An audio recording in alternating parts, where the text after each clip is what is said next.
نحمده ونصلي على رسوله الكريم اما بعد فاعوذ بالله من الشيطان الرجيم بسم الله الرحمن الرحيم رب اشرح لي صدري ويسر لي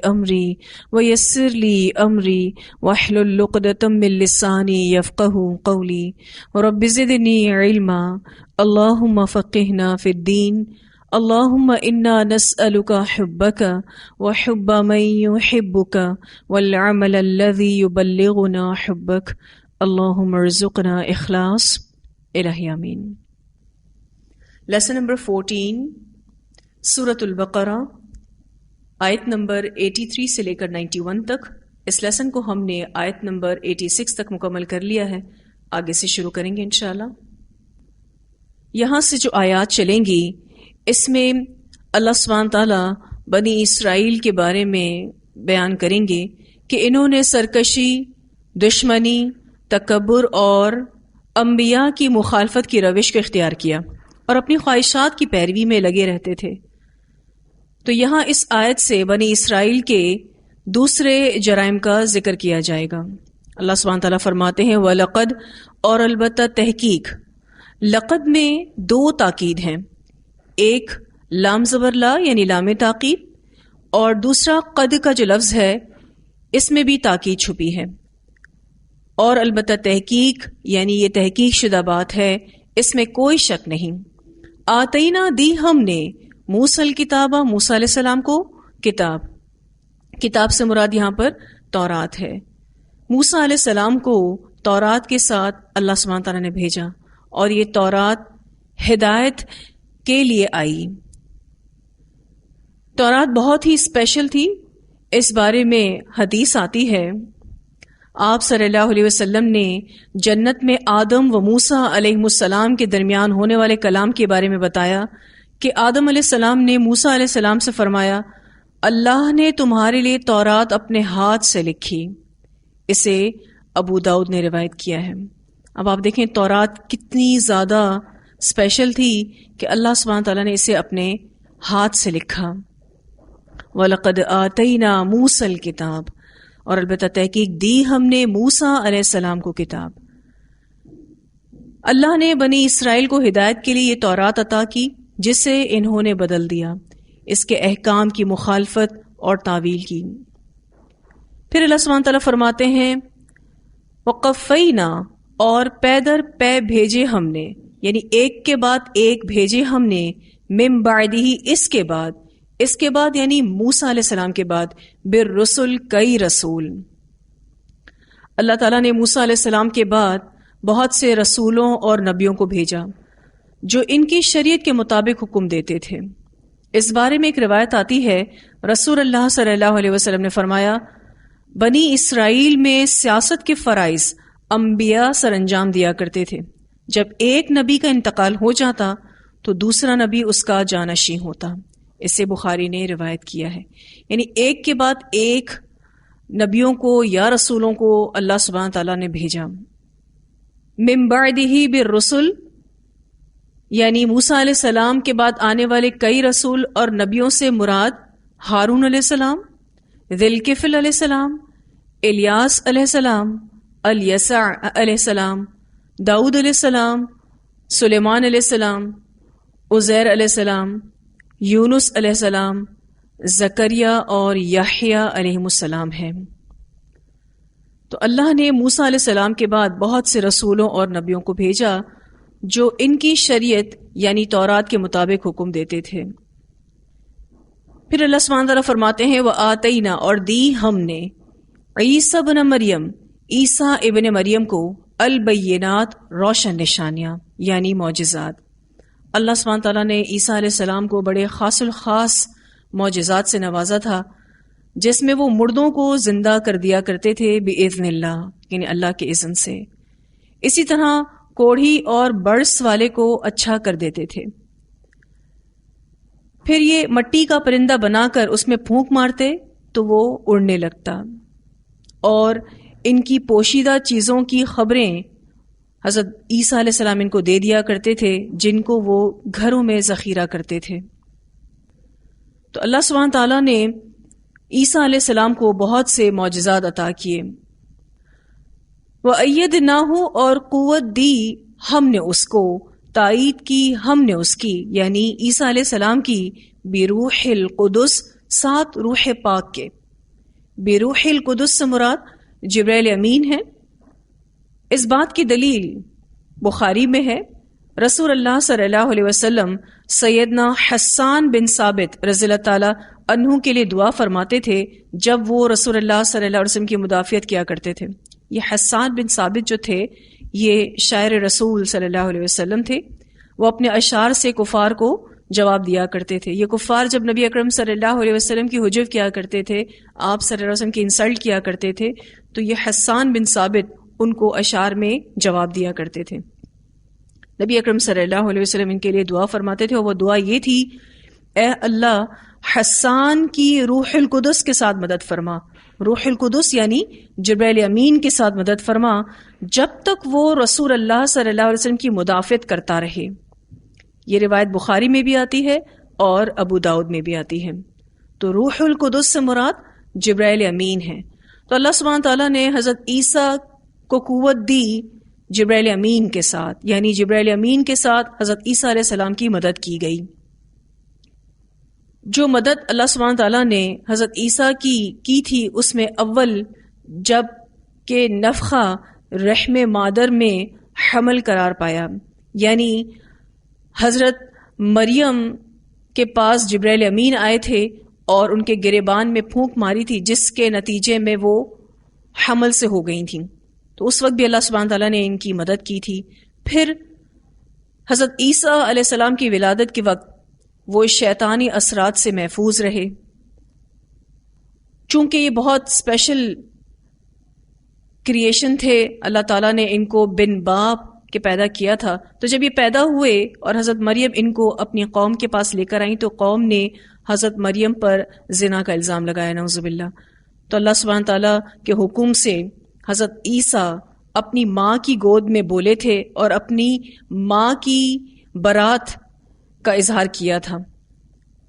پھر یہ کہ معجزات دکھانے میں بھی ان کی مدد کی گئی، جیسا کہ میں نے آپ سے ذکر کیا کہ ان کو بڑے اسپیشل معجزات دیے گئے تھے، جس میں مردوں کو زندہ کرنا، اسی طرح سے کوڑی اور برس والے کو اچھا کر دینا، مٹی کا پرندہ بنانا اور اس میں پھونک مارنا تو وہ اڑنے لگے۔ تو یہ بڑے ہی خاص معجزات تھے۔ ان معجزات کو دکھانے میں بھی اللہ تعالیٰ نے حضرت عیسیٰ علیہ السلام کی مدد کی۔ پھر یہ کہ ساری عمر دشمن یہودیوں کے حملے سے بچائے گئے۔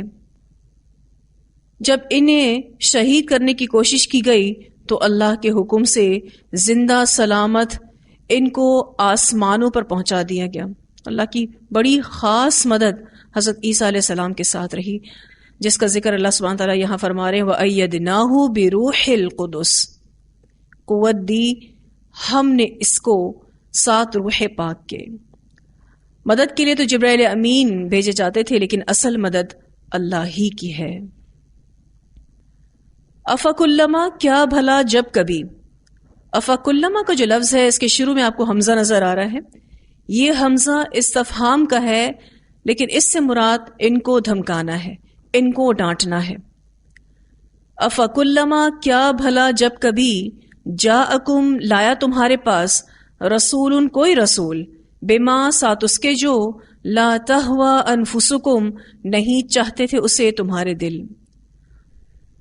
کیا بھلا جب کبھی لایا تمہارے پاس کوئی رسول وہ چیز جسے تمہارے دل نہیں چاہتے تھے، یعنی تمہارے دل خواہش نہیں کرتے تھے، استکبرتم، تکبر کیا تم نے، یعنی ایمان لانے کے بجائے تکبر کیا، پیغمبروں کی نافرمانی کی۔ تکبر کی تعریف یہ ہے کہ حق کا انکار کرنا اور لوگوں کو حقیر جاننا۔ تو چونکہ انہوں نے حق کا انکار کیا تھا، اللہ سبحانہ تعالیٰ فرماتے ہیں کہ انہوں نے تکبر کیا۔ فَفَرِيقًا، تو ایک گروہ کو، کذبتم، جھٹلایا تم نے۔ فریقاً سے مراد یہاں پر انبیاء کا گروہ ہے، یعنی انبیاء کے ایک گروہ کو تم نے جھٹلایا۔ وَفَرِيقًا، اور ایک گروہ کو، تقتلون، تم قتل کرتے رہے۔ پس خواہشات نفس کو ہدایت پر مقدم رکھا اور انبیاء کے ایک گروہ کو تم نے جھٹلایا اور ایک کو تم نے قتل کر دیا۔ جھٹلائے جانے والے حضرت عیسیٰ علیہ السلام تھے اور قتل ہونے والوں میں سیدنا زکریا علیہ السلام اور سیدنا یحییٰ علیہ السلام تھے۔ ویسے تو یہ بنی اسرائیلیوں نے کئی انبیاء کو جھٹلایا اور کئی انبیاء کو قتل کیا، لیکن جن کے نام ہم جانتے ہیں اس میں سے انہوں نے حضرت عیسیٰ علیہ السلام کو جھٹلایا اور سیدنا زکریا و یحییٰ علیہم السلام کو قتل کر دیا۔ یہاں جو یہ انداز اختیار کیا گیا ہے فریقاً کذبتم و فریقاً تقتلون، اصولاً تو و فریقاً تقتلون کی جگہ و فریقاً قتلتم آنا چاہیے، لیکن یہاں یہ نہیں کہا گیا و فریقاً قتلتم۔ اگر آپ لفظی ترکیب دیکھیں تو ففریقاً کذبتم و فریقاً تقتلون ہے، تو یہاں یہ نہیں کہا گیا و فریقاً قتلتم، بلکہ یہ کہا گیا و فریقاً تقتلون۔ تقتلون حال کا صیغہ ہے، بتانا یہ مقصود ہے کہ ماضی میں ہی نہیں بلکہ مستقبل میں بھی ان کی یہی روش ہے، یعنی یہ صرف ماضی میں ہی انبیاء کو قتل کرتے نہیں رہے بلکہ یہ مستقبل میں بھی انبیاء کو قتل کرتے رہیں گے۔ انہوں نے زہر اور جادو کے ذریعے نبی اکرم صلی اللہ علیہ وسلم کو مارنے کی کوشش کی تھی۔ اس بارے میں بھی ایک روایت آتی ہے، سیدہ عائشہ رضی اللہ تعالیٰ عنہ فرماتی ہیں کہ رسول اللہ صلی اللہ علیہ وسلم جب مرض الموت میں مبتلا تھے تو آپ صلی اللہ علیہ وسلم نے فرمایا، اے عائشہ، خیبر میں کھایا ہوا لقمہ یعنی وہ زہر آلود لقمہ مجھے مسلسل تکلیف دیتا رہا حتیٰ کہ اب میری شہرک کٹنے کا وقت آ گیا ہے۔ اسے بخاری نے روایت کیا ہے۔ یعنی نبی اکرم صلی اللہ علیہ وسلم جب خیبر فتح کر چکے تھے تو ایک یہودی عورت نے آپ صلی اللہ علیہ وسلم کو اپنے گھر دعوت پر بلایا تھا اور کھانے میں اس نے زہر ملایا تھا۔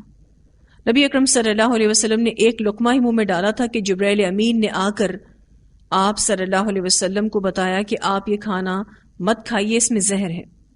فوراً ہی نبی اکرم صلی اللہ علیہ وسلم نے اس لقمے کو پھینک دیا تھا، لیکن اس زہر کے اثرات معدے میں چلے گئے تھے،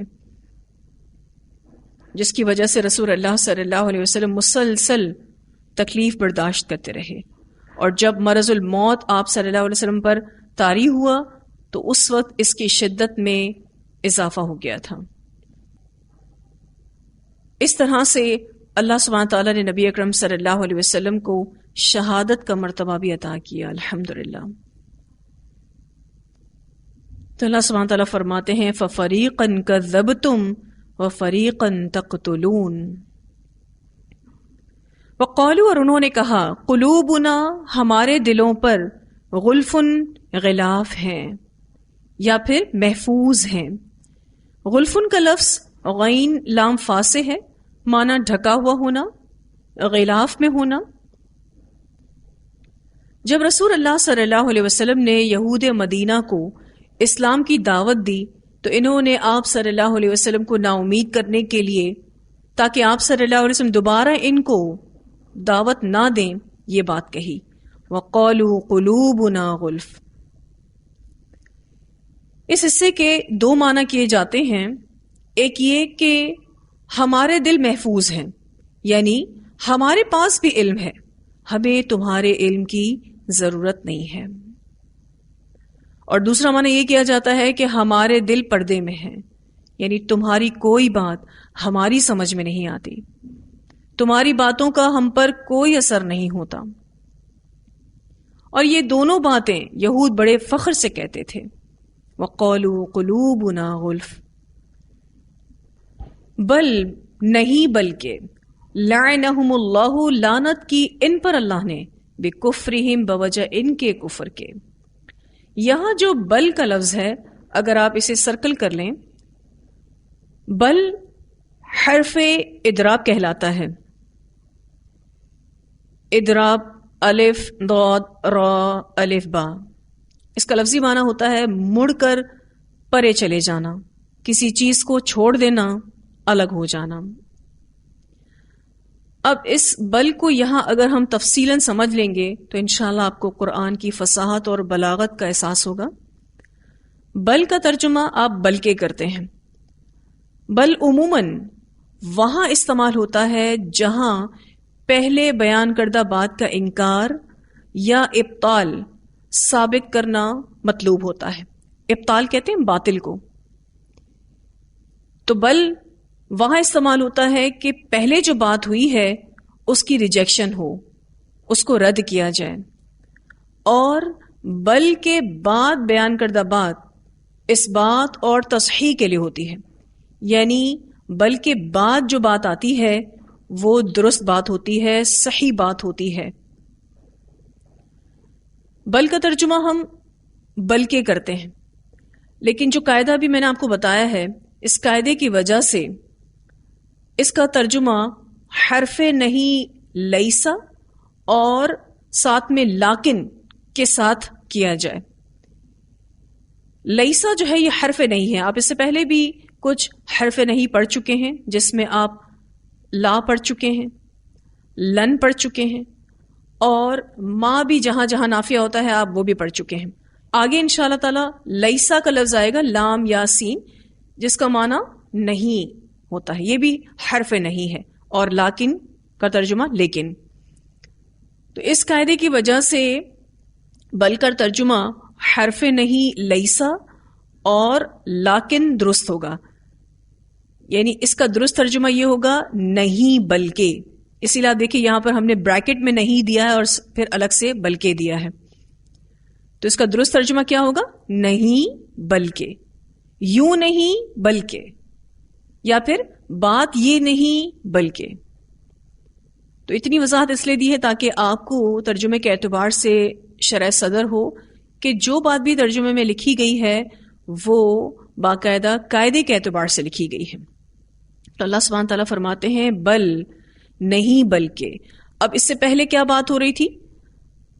یہود نے کہا وَقَالُوا قُلُوبُنَا غُلْفٌ، کہ ہمارے دل غلاف میں ہیں. تو اللہ تعالیٰ فرماتے ہیں بات اصل میں یہ نہیں، اصل بات یہ ہے لعنہم اللہ بکفرہم، لعنت کی ان پر اللہ نے بوجہ ان کے کفر کے. یعنی اصل بات یہ ہے.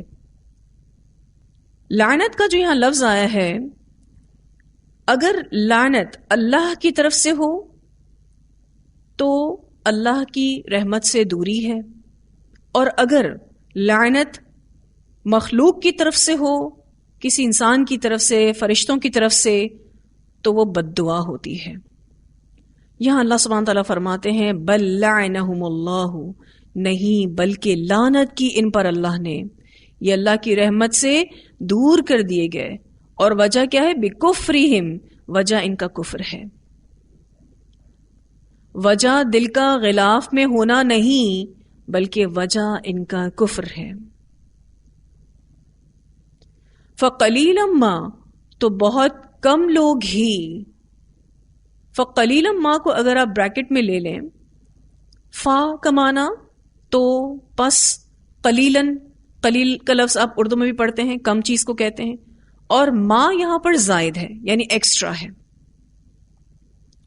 اس کا کوئی ترجمہ نہیں ہے، یہ صرف اور صرف شدت بیان کرنے کے لیے آئی ہے. تو ما یہاں پر زائد ہے. فقلیلا ما، تو بہت کم ہی یؤمنون، وہ ایمان لاتے ہیں. اس حصے کے مفسرین 3 معنی کرتے ہیں فقلیلا ما یؤمنون. پہلا معنی ان میں سے ایمان لانے والے کم ہیں. دوسرا معنی ان کا ایمان کم ہے، یعنی بہت تھوڑا سا ایمان ہے. اور تیسرا معنی کہ ان کا کسی چیز پر ایمان نہیں. اور تیسرے معنی کی وجہ یہ ہے کہ عربوں کے ہاں کہا جاتا ہے کہ میں نے ایسا کم ہی دیکھا ہوگا، لیکن اس کے معنی یہ ہوتے ہیں کہ میں نے ایسا کبھی نہیں دیکھا. تو ان کا کسی چیز پر بھی ایمان نہیں ہے، نہ ان کا تورات پر ایمان ہے اور نہ یہ قرآن پر ایمان لاتے ہیں. تو انداز تو یہ اختیار کیا گیا ہے فقلیلا ما یؤمنون، کہ بہت کم ہی وہ ایمان لاتے ہیں. کہنا یہ مقصد ہے کہ ان کا کسی چیز پر ایمان نہیں، بالکل اسی انداز میں جس انداز میں عرب کہا کرتے تھے کہ میں نے ایسا کم ہی دیکھا ہوگا، لیکن یہ بات کہہ کر وہ یہ بتانا چاہتے ہیں کہ میں نے ایسا کبھی نہیں دیکھا۔ پھر آگے اللہ سبحانہ تعالیٰ فرماتے ہیں ولما، اور جب جاءہم، آئی ان کے پاس، کتابن، کتاب سے مراد یہاں پر قرآن ہے، من عند اللہ، اللہ کے پاس سے، مصدقون، تصدیق کرنے والی ہے، لما، واسطے اس کے جو، معہم، پاس ہے ان کے، یعنی تورات۔ یہ قرآن تورات کی تصدیق کرتا ہے۔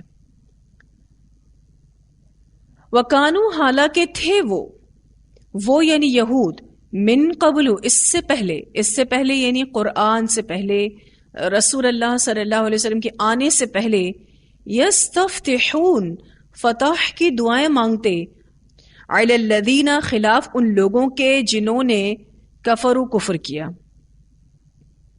یستفتحون، علی کو اگر آپ ایک ساتھ سرکل کر لیں، فتح علی کا معنی ہوتا ہے کسی کے خلاف فتح مانگنا۔ یہاں پر فتح کے ساتھ علی کی اٹیچمنٹ ہے، صلہ ہے، جس کا معنی یہ ہوتا ہے کسی کے خلاف فتح مانگنا۔ یہ یہود کہا کرتے تھے کہ اے اللہ، ہمارے دشمنوں کے مقابلے میں آخری نبی کو بھیج اور ہماری مدد فرما۔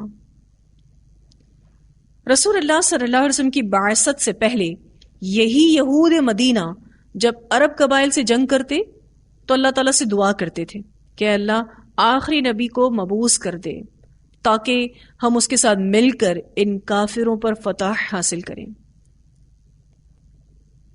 یعنی جب یہ یہودی عرب کے مشرکین سے مغلوب ہوتے تو یہ کہتے کہ عنقریب آخری نبی مبعوث ہونے والا ہے، ہم اس کے ساتھ مل کر تم سے جنگ کریں گے اور غلبہ حاصل کریں گے۔ فلما، تو جب جاءہم، آ گیا ان کے پاس، یعنی وہ رسول، مراد رسول اللہ صلی اللہ علیہ وسلم ہے، ما عرفو، جو انہوں نے پہچان لیا، یعنی وہ آپ صلی اللہ علیہ وسلم کو پہچانتے تھے۔ تو جب رسول اللہ صلی اللہ علیہ وسلم مبعوث کیے گئے اور یہ یہود آپ صلی اللہ علیہ وسلم کو اپنی کتاب تورات میں مذکورہ نشانیوں سے پہچانتے تھے، کفروا بھی، انہوں نے کفر کیا ساتھ اس کے، یعنی نبی اکرم صلی اللہ علیہ وسلم کا انکار کر دیا، باوجود اس کے کہ وہ نبی اکرم صلی اللہ علیہ وسلم کو پہچان گئے تھے، لیکن حسد کے مارے رسول اللہ صلی اللہ علیہ وسلم کا انکار کر دیا۔ ان کو حسد اس بات پر تھا کہ یہ نبی یعنی محمد صلی اللہ علیہ وسلم بنی اسرائیل میں سے کیوں نہیں آئے، یہ بنو اسماعیل سے کیوں آئے؟ تو انہوں نے ان پر ایمان لانے سے انکار کر دیا۔ ان کے بغض اور عناد کی اصل وجہ یہی تھی کہ آخری نبی ان کی قوم سے کیوں نہیں آیا، کیوں یہ بنی اسرائیل سے نہیں آئے اور عربوں میں سے کیوں آئے؟ کیونکہ عربوں کو یہود حقیر اور ان پڑھ کہتے تھے، تو کہتے تھے کہ یہ نبی عربوں میں سے کیوں آیا؟ تو بوجہ حسد کے یہ رسول اللہ صلی اللہ علیہ وسلم پر ایمان لانے سے انکار کر گئے۔ دوسری وجہ یہ تھی کہ ان کو اپنی ریاست کے زوال کا اندیشہ تھا، تو زوال ریاست کے اندیشے سے یہ انکار کر بیٹھے، حالانکہ یہود نبی اکرم صلی اللہ علیہ وسلم کی بعثت کے منتظر تھے، لیکن جب آپ صلی اللہ علیہ وسلم عربوں میں مبعوث ہوئے تو آپ صلی اللہ علیہ وسلم کا انکار کر دیا۔ اس بارے میں ایک روایت بھی آتی ہے، عبداللہ بن سلام رضی اللہ تعالیٰ عنہ نے اپنے اسلام لانے کے واقعے میں یہودیوں کو خطاب کر کر کہا تھا کہ اے قوم یہود، اللہ سے ڈرو، اس کی قسم جس کے علاوہ کوئی معبود نہیں، تم جانتے ہو کہ محمد صلی اللہ علیہ وسلم اللہ کے رسول ہیں، وہ دین حق لے کر آئے ہیں۔ اس سے بخاری نے روایت کیا ہے۔ عبداللہ بن سلام یہود کے بہت بڑے عالم تھے اور یہ مسلمان ہو گئے تھے، تو انہوں نے یہود کو مخاطب کر کے کہا تھا کہ تم اچھے سے جانتے ہو کہ رسول اللہ صلی اللہ علیہ وسلم اللہ کے رسول ہیں، کیوں؟ کیونکہ تم اپنی کتاب میں ان کی نشانیوں کو پاتے ہو، تم جانتے ہو کہ وہ دین حق لے کر آئے ہیں، لیکن پھر بھی تم ان کا انکار کرتے ہو. فلعنت اللہ، تو لعنت ہو اللہ کی، علی الکافرین، اوپر کافروں کے. تو ایسے کافروں پر اللہ کی لعنت ہے. بئسما، کتنا برا ہے جو، اشترو، بیچ ڈالا انہوں نے، بھی بدلے اس کے، انفسہم، اپنے نفسوں کو. وہ چیز بری ہے جس کے بدلے انہوں نے اپنے نفس بیچ دیے. اس بارے میں مجاہد کہتے ہیں کہ اس سے مراد یہ ہے کہ یہود نے حق کو باطل کے ساتھ بیچ دیا، اور محمد صلی اللہ علیہ وسلم جس چیز کو لے کر آئے اسے بیان کرنے کے بجائے چھپایا. تو اللہ سبحانہ تعالیٰ فرماتے ہیں بئس ما اشتروا بہ انفسہم، وہ چیز بری ہے جس کے بدلے انہوں نے اپنے نفس بیچ دیے. ان، یہ کہ یکفروا، انہوں نے کفر کیا، بما، ساتھ اس کے جو انزل اللہ، نازل کیا اللہ نے، بغین، ضد کی وجہ سے، حسد کرتے ہوئے. بغین کا لفظ باغین یا سے ہے. یہ لفظ آپ اردو میں بھی پڑھتے ہیں بغاوت. معنی کسی چیز کے حصول کے لیے جائز حدود سے تجاوز کرنا. تو انہوں نے ضد میں آ کے انکار کیا. تو یہود آپ صلی اللہ علیہ وسلم کو پہچان گئے تھے. وہ جانتے تھے کہ یہی رسول نجات دلانے والا ہے، جس کے آنے کی وہ دعائیں بھی کرتے تھے، لیکن انکار کر دیا. وجہ صرف اور صرف ان کی ضد، نسلی تعصب اور حسد تھا. وہ یہ کہتے تھے کہ اللہ نے اس نبی کو عربوں میں کیوں بھیجا. اللہ سبحانہ تعالیٰ فرماتے ہیں ان، یہ کہ ینزل اللہ، نازل کرتا ہے اللہ تعالیٰ، من فضلہ، اپنے فضل سے، علی من یشاء، اوپر جس کے وہ چاہتا ہے، من عبادہ، اپنے بندوں میں سے. اللہ تعالیٰ جس پر چاہتا ہے اپنے فضل کو نازل کرتا ہے. بجائے اس کے کہ وہ یہ کہتے کہ اللہ اپنے فضل کا مالک ہے، وہ جسے چاہے نواز دے، وہ یہ کہتے تھے کہ اللہ نے اس نبی کو بنی اسرائیل میں کیوں نہیں بھیجا، کیوں اللہ تعالیٰ نے اس کو عربوں میں بھیجا. تو اللہ کے کاموں کی حکمتیں ہیں. وہ اپنے بندوں میں سے جسے مناسب سمجھتا ہے رسالت کے لیے چنتا ہے. تو اللہ سبحانہ تعالیٰ نے انہیں جواب دیا ان ینزل اللہ من فضلہ علی من یشاء من عبادہ. اب ان کے حسد کا نتیجہ یہ ہوا، فباؤ، تو وہ لوٹے، پلٹے، بغضب، ساتھ غضب کے، علی غضب، اوپر غضب کے. ایک کے بعد ایک اللہ کی ناراضگی ان پر آئی. ان کے حسد کا نتیجہ یہ ہوا کہ وہ غضب پر غضب لے کر پلٹے. ابن عباس رضی اللہ تعالیٰ عنہما کے نزدیک پہلے غضب کی وجہ یہ ہے کہ انہوں نے تورات کو جو ضائع کیا، اللہ نے ان پر غضب کیا. اور دوسری غضب کی وجہ یہ ہے کہ انہوں نے نبی اکرم صلی اللہ علیہ وسلم کا انکار کیا، جسے اللہ نے ان کی طرف مبعوث کیا. تو یہود کے جرائم بہت تھے اور سنگین بھی تھے، جیسے کہ ہم پیچھے بھی پڑھ چکے ہیں کہ انہوں نے انبیاء کا قتل کیا، اور ان کے درمیان حضرت موسیٰ علیہ السلام موجود تھے. انہوں نے ان کی موجودگی میں بچڑے کی پوجا کی، یعنی شرک کیا. تو یوں تو یہود کے جرائم بہت زیادہ اور سنگین تھے. اللہ سبحانہ تعالیٰ فرماتے ہیں فباؤ بغضب علی غضب، تو وہ لوٹے ساتھ غضب کے، اوپر غضب کے. بغضب علی غضب کے بارے میں مفسرین ایک اور معنی بھی بتاتے ہیں. وہ کہتے ہیں کہ بغضب علی غضب کا معنی پہلا اور دوسرا غضب نہیں، بلکہ بار بار اور بڑا غضب ہے، جس کی وجہ سے انہیں المغضوب علیہم قرار دیا گیا ہے. تو یہاں مفسرین کا کہنا یہ ہے کہ بغضب علی غضب کا معنی پہلا اور دوسرا غضب نہیں، بلکہ بار بار اور بڑا غضب ہے. تو یہ یہود بہت ہی زیادہ متکبر تھے اور حاسد بھی تھے. یاد رکھیے گا کہ جو بھی تکبر کر کے حق کا انکار کرتا ہے وہ جنت میں نہیں جائے گا. اس بارے میں ایک روایت آتی ہے، نبی اکرم صلی اللہ علیہ وسلم نے فرمایا، بے شک اللہ تعالیٰ نے مجھ پر وحی بھیجی ہے کہ تم لوگ تواضع اختیار کرو یہاں تک کہ کوئی شخص کسی دوسرے شخص پر فخر نہ کرے، کہ تم لوگ تواضع اختیار کرو یہاں تک کہ کوئی شخص کسی دوسرے شخص پر فخر نہ کرے۔ اسے مسلم نے روایت کیا ہے۔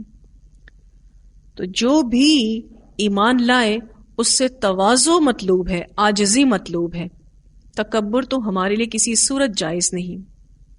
اور اس حدیث میں واضح طور پر بتایا جا رہا ہے کہ ہمیں تواضع کو اختیار کرنا چاہیے اور کوئی شخص کسی دوسرے شخص پر فخر نہ کرے۔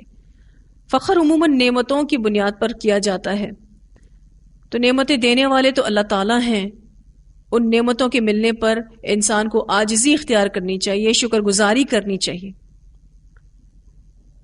پھر چونکہ یہ حاسد بھی تھے تو ان سے یہ سکھایا گیا کہ ہمیں حسد سے بچنا ہے۔ اس بارے میں بھی ایک روایت آتی ہے، آپ صلی اللہ علیہ وسلم نے فرمایا آپس میں ایک دوسرے سے حسد نہ کرو، اسے بخاری نے روایت کیا ہے۔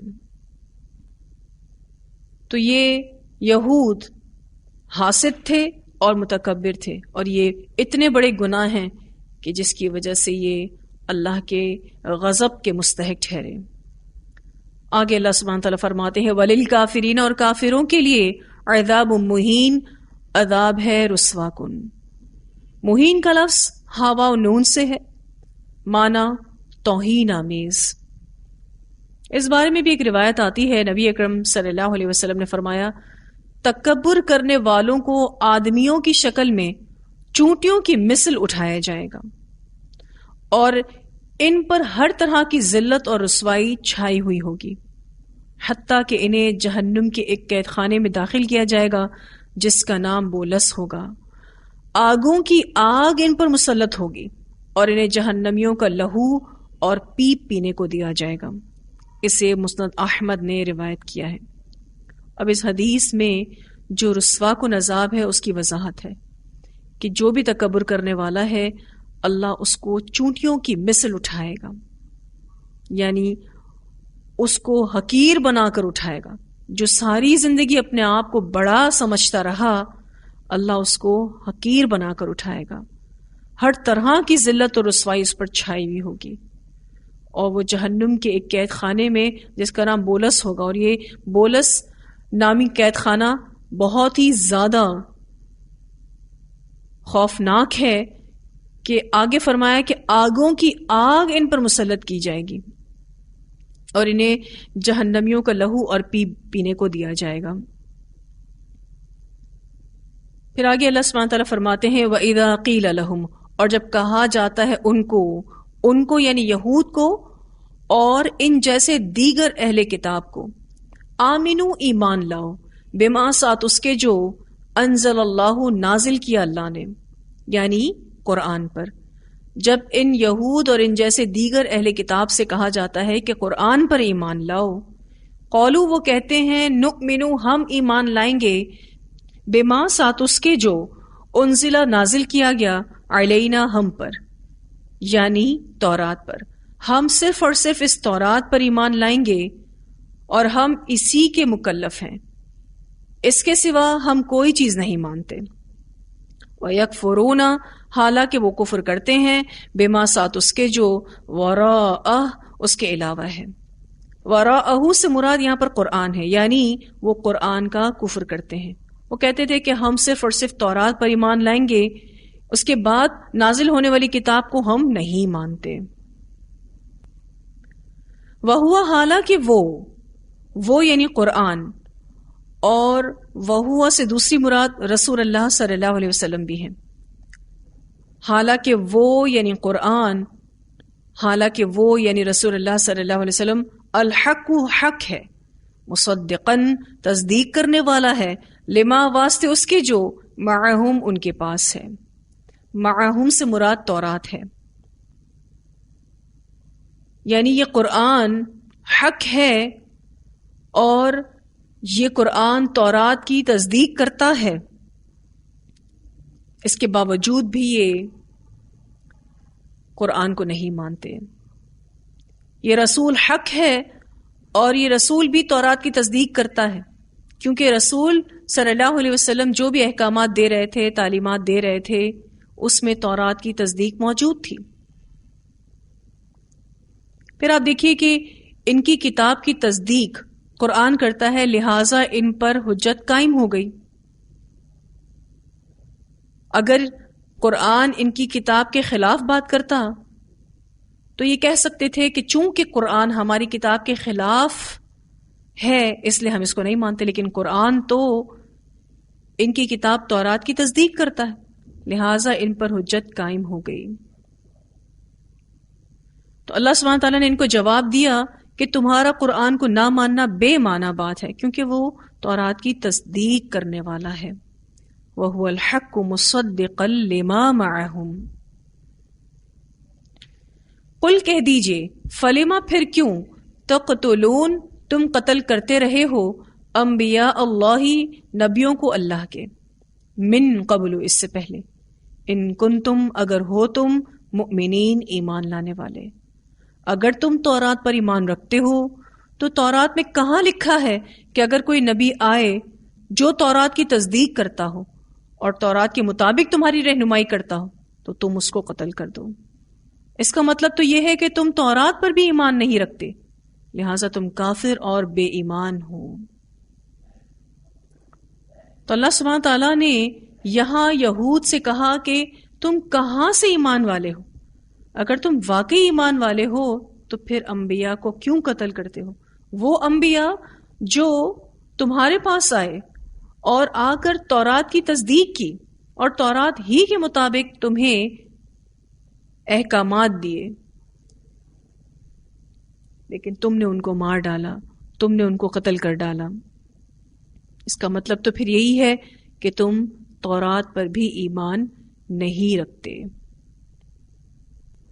تو آج ہم سب کو خود سے سوال کرنا چاہیے کہ ہم خود بھی کتاب والے ہیں، اہل الکتاب ہیں، ہمارے پاس بھی قرآن ہے، ہم کتنا قرآن کی تعلیمات کو مانتے ہیں، کتنا حق کو آسانی کے ساتھ قبول کرتے ہیں، جب بھی کوئی حکم ہمیں اللہ کی طرف سے ملتا ہے ہم کتنا جلدی اس کو مانتے ہیں، کتنا اس کو اپنے عمل میں لے کر آتے ہیں۔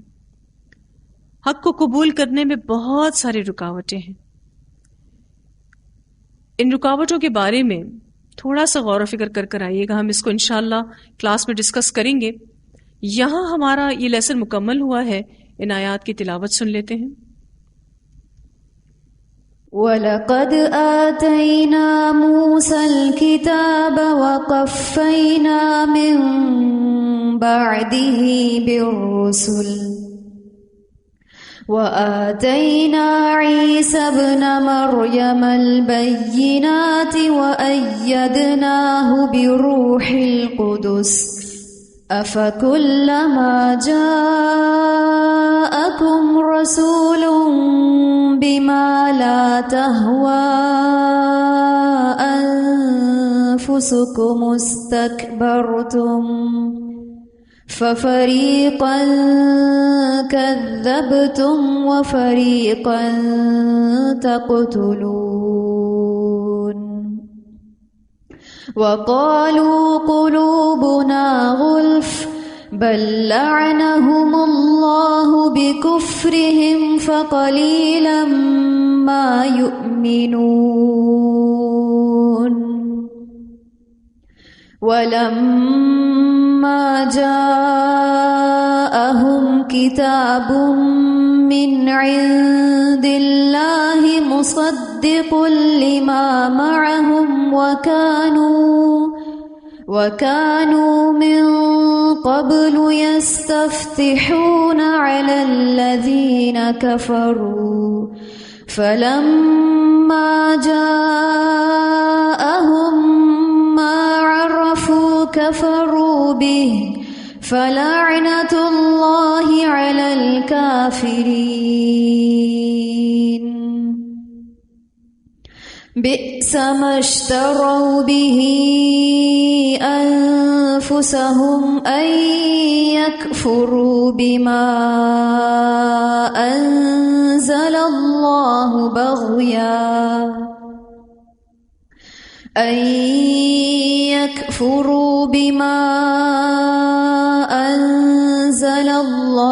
بَغْيًا أَن يُنَزِّلَ اللَّهُ مِن فَضْلِهِ أن ينزل الله من فضله على من يشاء من عباده فباءوا بغضب على غضب وللكافرين عذاب مهين وإذا قيل لهم آمنوا بما أنزل الله قالوا نؤمن بما أنزل علينا ويكفرون بما وراءه وهو الحق مصدقا لما معهم قل فلم تقتلون أنبياء الله من قبل إن كنتم مؤمنين. جی اب آپ دیکھیں تو یہ جو آخری آیت ہم نے پڑھی اس میں ہم نے دیکھا کہ یہود ایمان کا دعویٰ کرتے تھے باوجود اس کے کہ یہ حق کا انکار کرتے تھے. تو اللہ سبحانہ تعالیٰ نے ان کے اس ایمان کے دعوے کا رد کیا ہے کہ تم کیسے ایمان والے ہو؟ اگر تم ایمان والے ہوتے تو کیا تم انبیاء کا قتل کرتے؟ کیا تم قرآن کا انکار کرتے؟ یعنی تمہارا ایمان قابل قبول نہیں ہے. آج ہم مسلمان ہو کر بھی بہت سا حق سامنے ہوتے ہوئے انکار کر دیتے ہیں. آج ہم مسلمان بھی حق کا انکار کرتے ہیں. ہمیں پتہ ہوتا ہے کہ یہ حق ہے، یہ درست بات ہے، صحیح بات ہے، اللہ کی طرف سے ہے یہ بات، لیکن ہم اس کا انکار کر بیٹھتے ہیں. تو یہاں الحمدللہ ہمارا لیسن مکمل ہوا. وآخر دعوانا الحمد للہ رب العالمین. سبحانک اللہم وبحمدک نشہد ان لا الہ الا انت نستغفرک ونتوب الیک.